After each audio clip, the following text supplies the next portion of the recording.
quand tu vas présenter quelque chose. Donc, on te demande de présenter un travail pour lequel toi, tu as travaillé longtemps. La direction te demande de présenter ça, ou tu as l'opportunité de présenter tes résultats. Le marketeur médiocre, il va se concentrer sur l'exécution. Il va se concentrer sur les aspects techniques de ce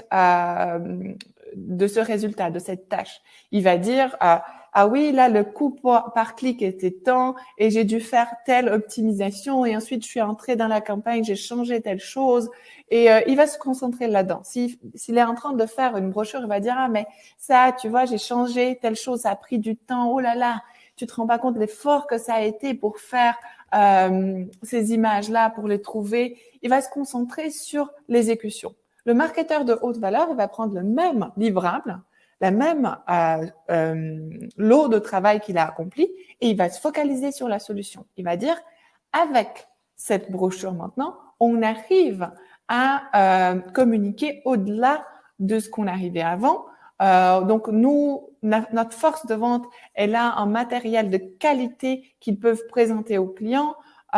Ou si c'est dans des annonces payantes, tu vas dire, ces annonces-là, elles vont apporter tant de leads. Ces leads ont le potentiel d'être convertis en clients. Et pour ça, il y a un pipeline en place qui arrive à faire cette transformation d'un lead en client.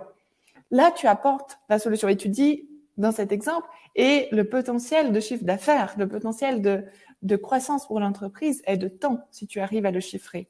Ou si tu n'as jamais fait ça, tu vas dire, et il y aura un potentiel de gain et on va le chiffrer. Donc, tu vois la différence. Le marketeur de base, il va se focaliser sur l'aspect technique quand il présente à sa direction. Il va focaliser sur le problème et sur les aspects techniques.